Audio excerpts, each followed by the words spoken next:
Welcome to Asset Television, your best station for news, politics, business, sports and entertainment.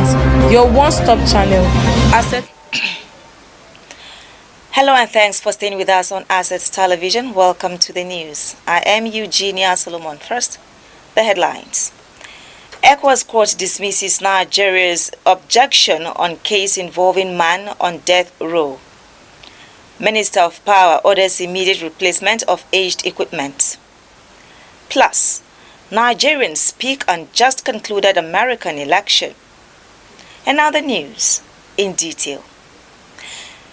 The Economic Community of West African States, ECOWAS, court has dismissed Nigeria's preliminary objection to the court's jurisdiction to determine a human rights violation case involving a Nigerian man on death row for 30 years.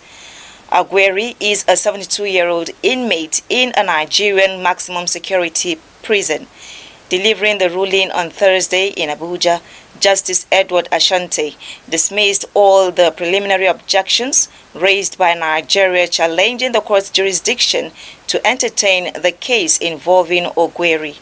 The court held that it had jurisdiction over the matter, noting that the case raised allegations of human rights violations which fall under its purview according to Article 9, subsection 4 of the court's protocol.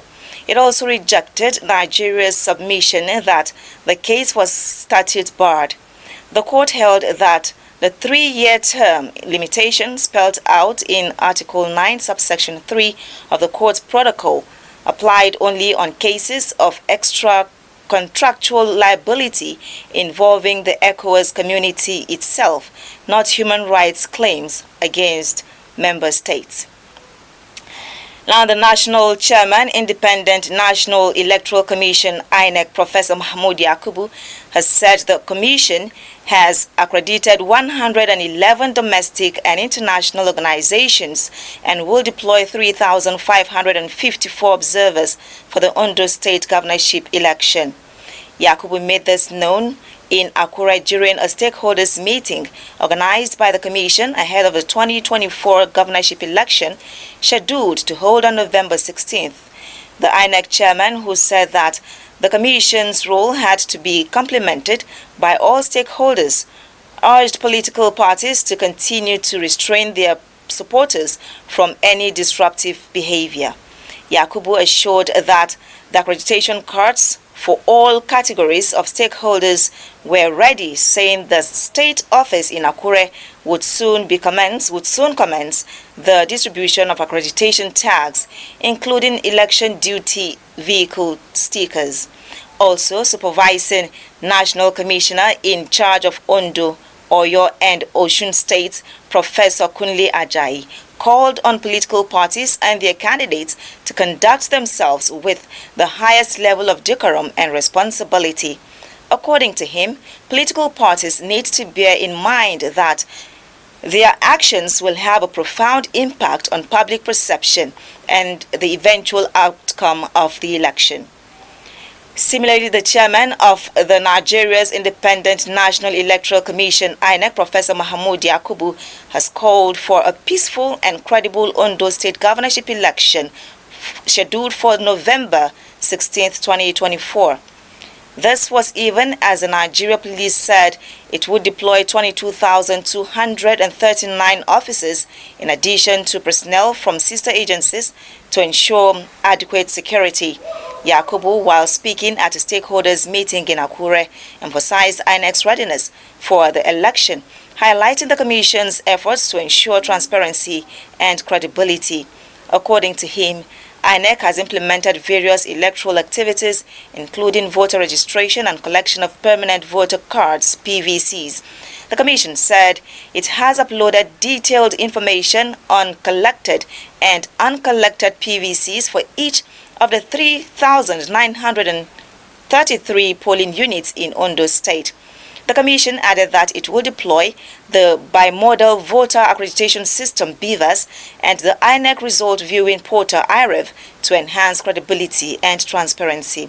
According to the Commission, a total of 2,053,000 1,061 registered voters are expected to participate in the election. Now, the Minister of Power, Adebayo Adelabo, has ordered the immediate replacement of aged equipment as part of the recommendations to stop the incessant collapse of the national grid. Adelabo assured that the replacement would be achieved in 6 months. He also directed the Transmission Company of Nigeria, TCN, and all other relevant agencies of the ministry to begin the immediate implementation of the recommendations of the Interagency Committee set up to address the incessant grid collapses in the power sector. The minister's marching order came as the TCN reported that the national grid experienced a disturbance on Thursday, November 7, 2024, which was caused by a sudden rise in frequency from 50.33 Hz to 51.44 Hz. The special advisor to the Minister on Strategic Communications and Media, Bolaji Tunji, in a statement quoted the minister saying that all relevant agencies in the ministry must brace up for the immediate implementation of the recommendations of the committee, which was submitted on Wednesday. Now, the Defense Headquarters has confirmed the emergence of a new terrorist group known as Lukarawas, exacerbating insecurity in the northwestern part of Nigeria. The Director of Defense Media Operations, Major General Edward Buba, made this known while briefing newsmen on the operations of the military on Thursday in Abuja. Buba said that the new terror group emerged from the Republic of Niger after the coup that led to the breakdown of military cooperation between Nigeria and Niger. He said that the terrorists began incursion into northern parts of Sokoto and Kebbi states from the Niger Republic and Mali axis, particularly after the coup in Niger Republic.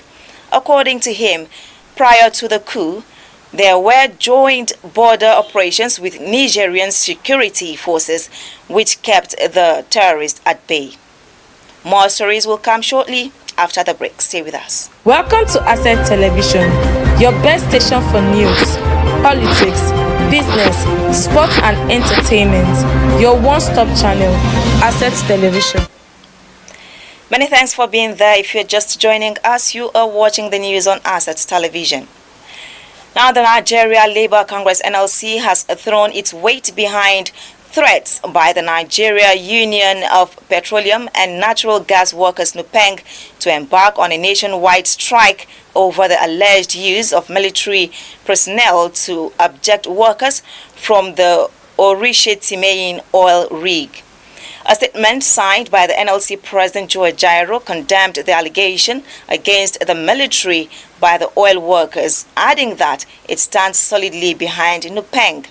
NLC threatened to escalate its response to the dispute, but should the breach of NLC threatened to escalate its response to the dispute should the breach of agreement and the use of military and other security agencies to interfere in industrial relation matters continue. A gyro reaction comes following a lingering industrial dispute between the owners of the Orisha-Timehin oil rig and NUPENG over an alleged breach of the agreements freely entered into by the two parties. NUPENG had earlier in the week petitioned the federal government and warned of the consequences of using military personnel and others to evacuate or eject its members and side employees, refusing to honor agreements freely entered into by parties.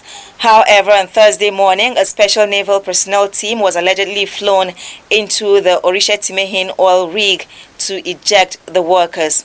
Following the incident, NUPENG threatened to declare a nationwide strike if the government failed to call both the management of the oil rig and the security personnel involved to order.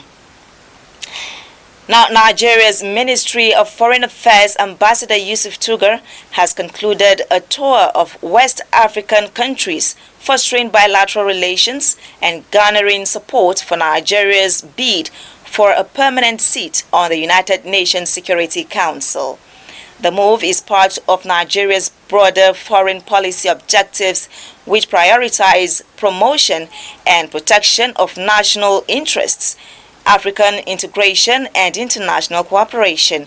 Tugar disclosed that during this visit to Togo, discussion on investment opportunities, particularly in the phosphate industry, which is used in fertilizer production, was held. He noted that Nigeria has numerous fertilizer blending plants, and Togo's rich mineral resources present a lucrative partnership opportunity. In Guinea-Bissau, the minister said emphasis was made on the need for stability and harmony. He said Nigeria's ongoing support through troops deployment and mediatory efforts is aimed at building peace in the country, noting that Tinubu's administration is committed to ensuring Nigeria's continued role in promoting regional peace. As United States of America concludes her 2024 presidential election that returns Donald Trump as president-elect, Kamala Harris, who lost her, has congratulated the president-elect. In view of this, Asset Television went round to seek Nigeria's opinions on the way and manner the U.S. election was conducted, and these are their reactions. Our leaders should take this initiative of showing good example to the younger ones. It is not always about violence. It is not always about tyranny. Being a leader is an opportunity to serve people. So even if you lose out, so long as it's based on idea, you go regroup, see where you did wrong, change your policies, and then you come back again after 4 years. That's the beauty of democracy. After 4 years, there is always going to be an election, an opportunity to present yourself. Before now, we all know that Trump will emerge as the 47th president, because the indices are there. He's a strong politician. And above all, Americans were not ready for a female presidency. And for Kamala Harris to congratulate Donald Trump is actually a big lesson to Nigerian politicians. I feel it was free and fair, and it was peaceful. So I feel we Nigerians can learn from it. We can also conduct election that can be peaceful, free and fair, without having any riot, without having to kill, bloodshed, you get. So I feel we can do better here in this country. Meanwhile, on the foreign scene, Donald Trump's Republican Party is only 7 seats short of a majority in the House of Representatives. If the Republicans are successful, it would add to their victories in the Senate and the White House, handing Trump almost complete control over the levers of government. The party is currently projected to win 211 seats, and counting continues in 24 races. Meanwhile, Trump has said his administration will have no choice but to carry out plans for the mass deportation of people living in the United States illegally. Experts estimate that his proposal would cost tens of billions of dollars. And in the world of sports, it was a glorious and jubilation day for Gombe State Athletics Academic athletes following the marking of its 1 year of existence on Thursday in Gombe, as exciting athletes got cash awards and other lollies to celebrate the event. The academy was established on November 7, 2023 by sports entrepreneur Ahmed Shuaibu Gara Gombe to mitigate the death of youth sports talents in Gombe and entire Northeast zone. It was landmark development as athletes took the stage by storm when for the first time they won 3 medals at the Asaba 7th National Youth Games in 2023. To commemorate the first year of the academy, the chairman Gombe State Athletics Association and the founder Gombe Athletics Academy, Ahmad Gara Gombe, vowed to continue rendering financial assistance to grassroots sports. And with that sports story, we end the news. Do well to follow us on all our social media platforms for more updates and programs. On behalf of the entire news crew, I am Eugenia Solomon. Thanks for watching and good evening. Welcome to Asset Television, your best station for news, politics, business, sports and entertainment. Your one-stop channel, Assets Television.